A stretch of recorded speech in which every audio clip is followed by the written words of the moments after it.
আসসালামু আলাইকুম, সবাইকে লাকি ব্লগস অ্যান্ড কুকিং চ্যানেলে স্বাগতম। আশা করি সবাই ভালো আছেন। আলহামদুলিল্লাহ আমিও ভালো আছি। আরেকটি নতুন দিনে নতুন আরেকটি ভিডিও নিয়ে চলে এসেছি। তো আজকে আমি সুস্বাদু কাঁকরোল ভাজি আপনাদের সাথে শেয়ার করব। তো এখানে আমি কাঁকরোল এবং আলু নিয়েছি। কাঁকরোলের সাথে আলু দিলে ভাজিটা খেতে ভালো লাগে। তো এখন আমি এগুলো কেটে নিব। তো কাঁকরোল এবং আলু কেটে ভালো করে পানি দিয়ে ধুয়ে নিয়েছি। আর আলুগুলো এভাবে পাতলা করে কেটে নিয়েছি।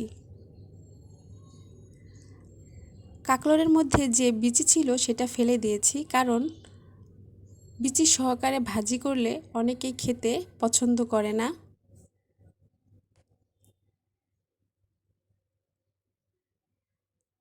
তো এখন আমি রান্নায় চলে যাব। আর এই জন্য আমি চুলায় আগে থেকে একটি কড়াই বসিয়ে গরম করে পরিমাণ মতো সরিষার তেল দিয়ে দিয়েছি। এখন একটি শুকনা মরিচ 2 টুকরা করে দিয়ে একটু ভেজে নিব।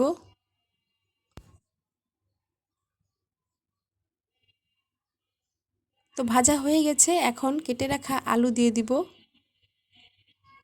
আলুটাকে 2-3 মিনিট তেলে ভেজে নিব।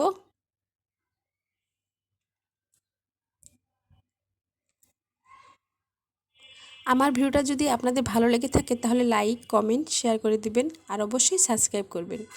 এখন কেটে রাখা কাঁকরোল এবং স্বাদ মতো লবণ দিয়ে ভাজিটাকে একটু নেড়ে চেড়ে দিব। আর কাঁকরোলের মধ্যে আমি পানি দিব না, কারণ কাঁকরোল ধোয়ার সময় যে পানিটা ছিল সে পানিটা দিয়েই আমি ভাজিটা রান্না করব।